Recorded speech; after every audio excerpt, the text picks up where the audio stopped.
Kita dibolehkan teman-teman sekalian untuk memiliki harta yang melimpah. Kita dianjurkan teman-teman untuk mengejar jabatan terbaik dalam Islam. Selama ingat tidak melanggar peraturan. Tidak melanggar peraturan Allah, tidak melanggar peraturan pemerintah. Kan gitu. Selama itu tidak terjadi, harta Anda sumbernya halal, berbisnis, ya, berniaga, Anda kerja di satu instansi lalu Anda mengejar prestasi naik jabatan, boleh dalam Islam, bahkan dianjurkan. Itu bagian daripada agama. Kita bisa lihat bagaimana ya, banyak sekali dalil berhubungan dengan masalah ini. Di antaranya Nabi SAW bersabda, "Ma akala ahadun ta'aman qattun khairum min an ya'kula min amali yadi. Wa inna Nabi Allah Daud kana ya'kulu min amali yadi." Hadis Abu Daud.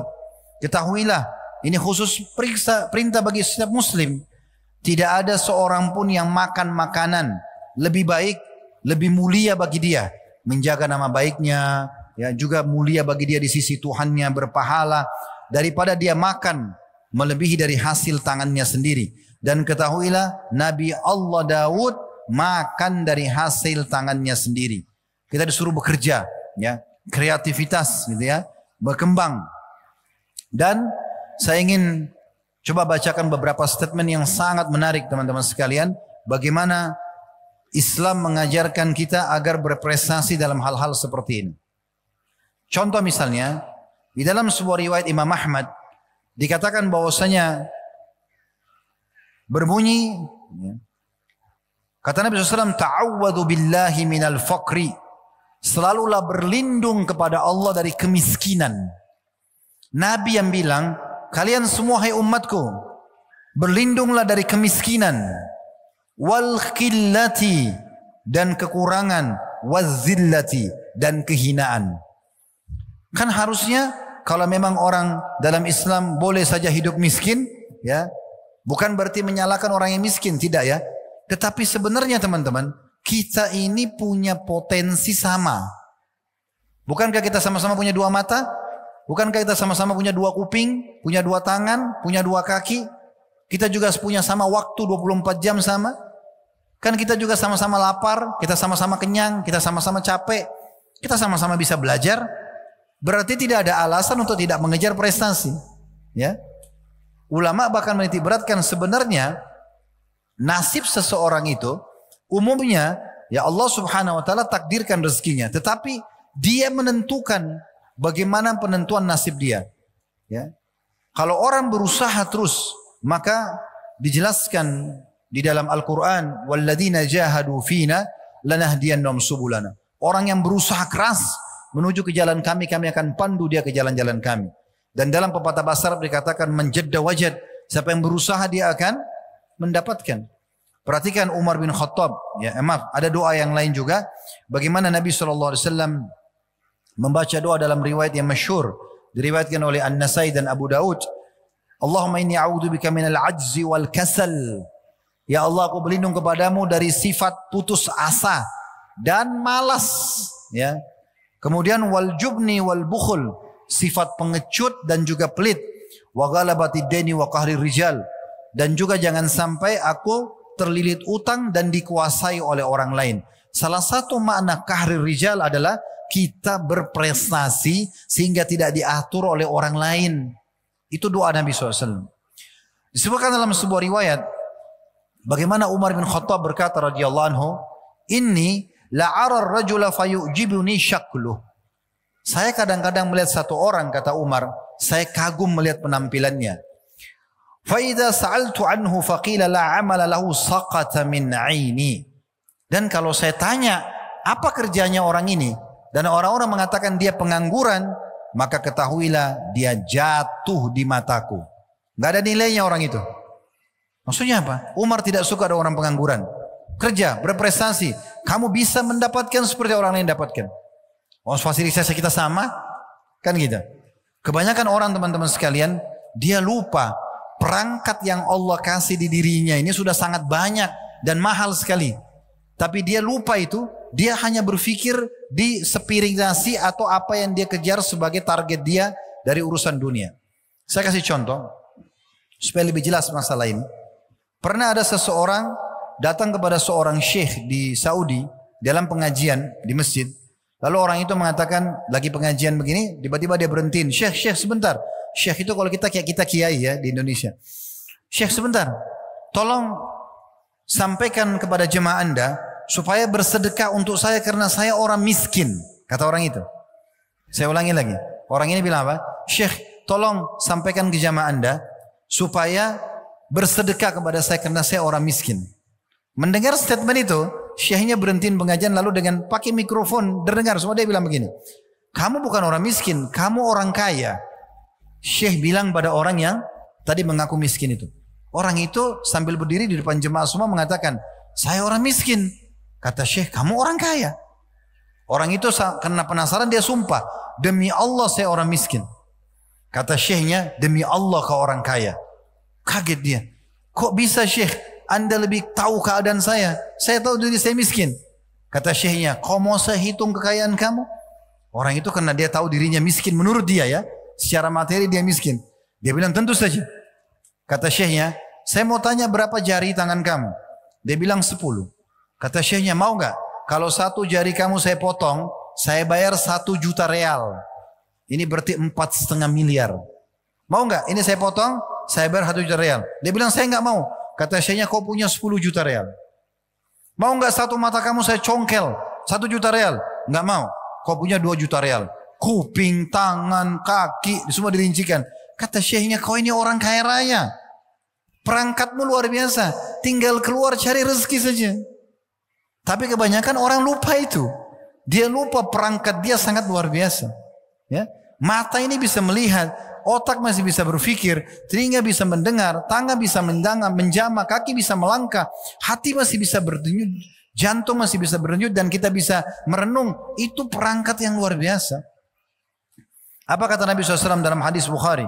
Kalau seandainya kalian benar-benar bertawakal kepada Allah, berusaha lalu serahkan hasilnya kepada Allah, sebenar-benar tawakal, maka pasti Allah akan berikan kepada kalian rezeki sebagaimana Allah memberikan seekor burung yang keluar pagi hari, kemudian dia kembali sore hari dalam kondisi kenyang. Keluar pagi lapar, pulang kenyang. Teman-teman sekalian, Luqman Al-Hakim, riwayat menyebutkan beliau adalah seorang nabi yang Allah sebutkan dalam Al-Quran, surah Luqman. Beliau pernah menasihati anaknya dengan statement yang menarik. Beliau mengatakan begini, ya bunai, wahai anakku, ista'in bil kasbil halal. Carilah pendapatan halal. Perbanyak itu. Cari sumber pendapatanmu yang halal dan banyak. Fa innahu maftaqara ahadun illa asabatu ihda thalathu khisal. Karena tidak ada orang yang meninggalkan mencari pendapatan halal dan memperbanyaknya itu kecuali dia bisa kena salah satu dari 3 hal. Ya. Kemudian beliau menyebutkan riqqatu fi dinihi. Orang kalau tidak punya income, pengangguran, dia tidak mau mengelola potensi dirinya dan maju menjadi orang yang lebih baik dari sebelumnya atau bahkan menjadi orang yang terbaik di komunitasnya, maka berarti akan lemah agamanya. Pernah dengar orang-orang muslim yang murtad karena sedus makanan, pakaian, lemah agamanya karena susah pendapatannya tidak ada. Padahal perangkat dia sama enggak dengan orang yang kaya? Sama, 24 jam sama. Kalau orang kaya raya teman-teman, orang sukses itu waktunya 25 jam, kita 24 mungkin wajar. Matanya 10, 2 depan, 2 samping, 2, mungkin lebih banyak bisa melihat. Matanya 2 sama kita. Masalahnya kitanya sendiri yang membatasi diri kita. Sudahlah, saya begini saja. Memang dia tidak mau maju. Coba dobrak itu teman-teman sekalian. Ini sering saya berbagi di pengajian. Jangan kurung diri kita di bingkai kehidupan yang kita buat sendiri. Selalu saya kasih contoh ini. Jangan bilang begini, saya kalau tidak minum kopi pagi hari kepala saya pusing. Akhirnya kalau tidak ada kopi pusing benar.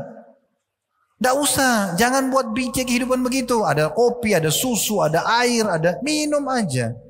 Mudahkan, kan gitu. Saya kalau tidak tidur di rumah saya tidak bisa tidur. Susah. Saya kalau tidak nikah sama dia, saya gila. Gila benar nanti. Padahal banyak sekali gantinya. Gak cocok orang ini lamar yang lain. Laki-laki itu gagal, laki-laki yang lain banyak, kan begitu. Kan judulnya sama saja manusia. Beda casing aja kan. Kan begitu. Itu contohnya. Jadi teman-teman coba keluar dari masalah ini. Saya kayaknya nggak bisa kaya. Ya dia sendiri yang buat dirinya begitu. Saya kayaknya nggak bisa sembuh. Saya kayaknya nggak bisa maju. Saya kayaknya nggak bisa naik jabatan. Ini dia yang ngomong. Sebenarnya bisa. Kalau dia mau. Ya. Kalau dua orang teman-teman masuk di satu perusahaan. Ini saya cuma kasih contoh. Dua-duanya misalnya jadi OB di kantor.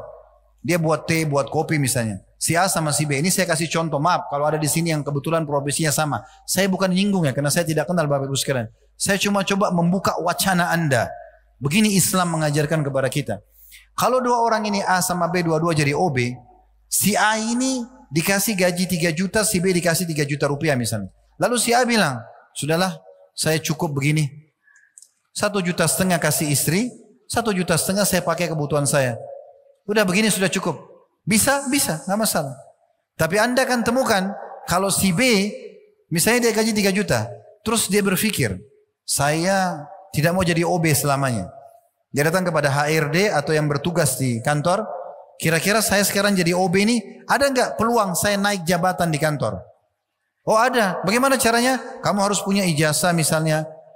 Lalu sambil dia kerja, dia kuliah. Saya temukan beberapa orang bergabung sama kami di kantor, sambil kerja, sambil dia kuliah juga. Untuk nanti bisa memperbaiki lagi keadaan dia itu oke, gitu kan? Gak ada masalah. Misal contoh, dia coba kejar apa saja yang jadi prestasi yang bisa menaikkan gaji dia dan jabatan dia. Kita akan temukan teman-teman 5 tahun ke depan atau 3 tahun ke depan, si A tetap sama, si B pasti berprestasi. Pasti.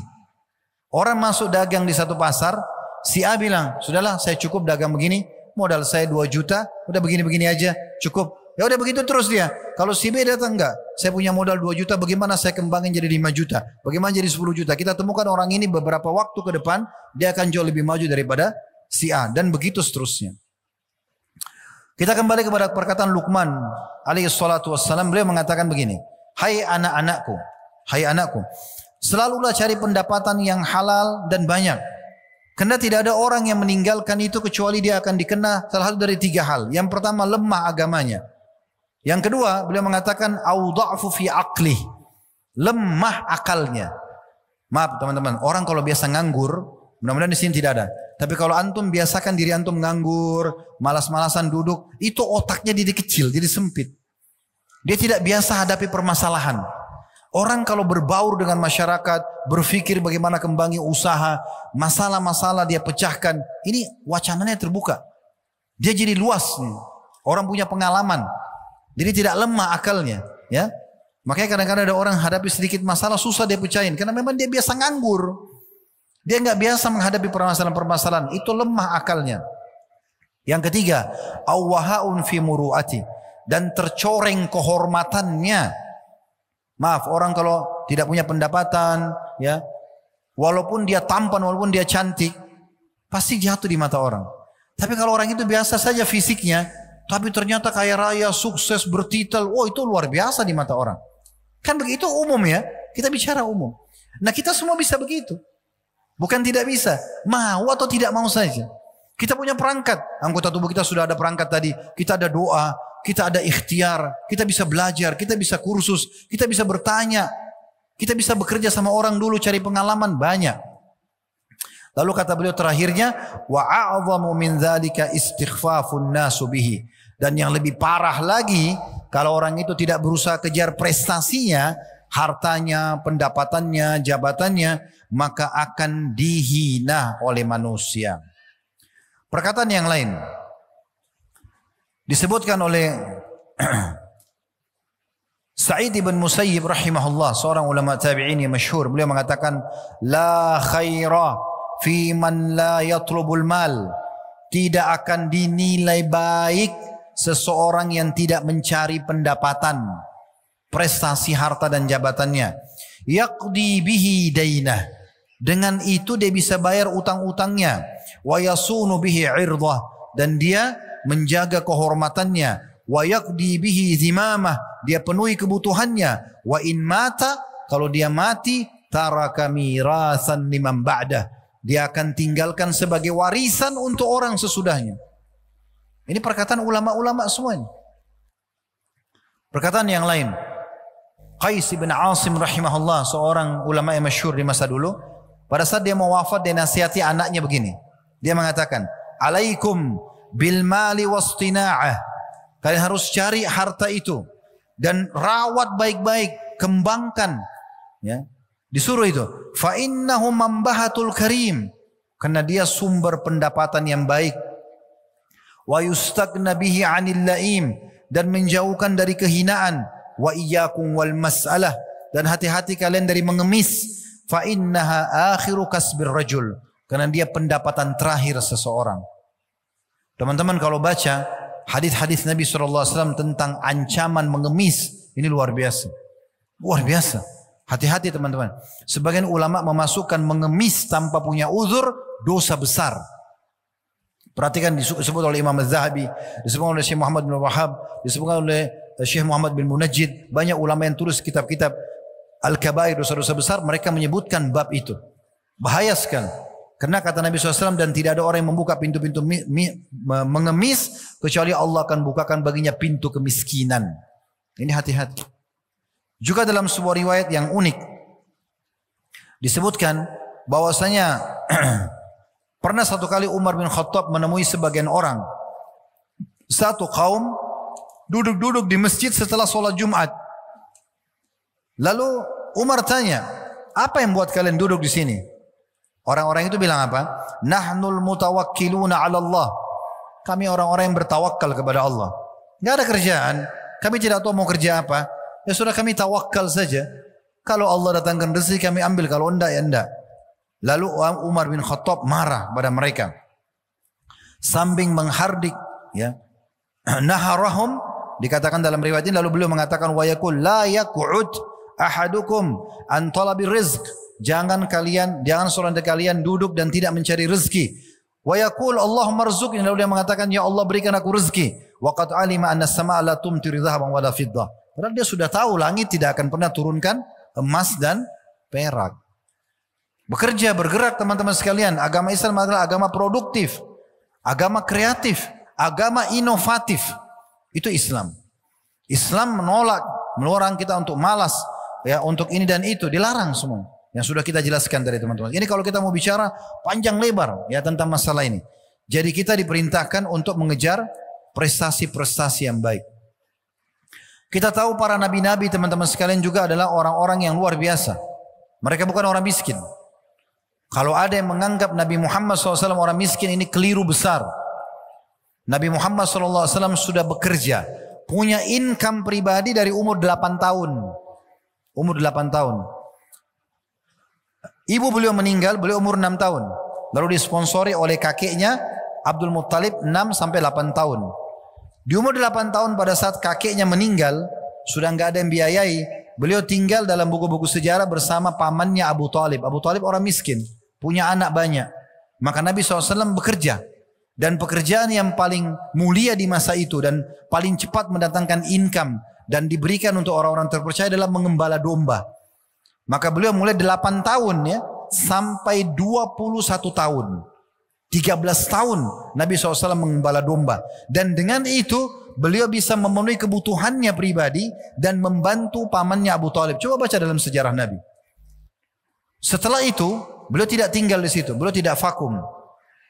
Beliau kembangkan teman-teman sekalian. Ini yang jarang disentuh oleh orang.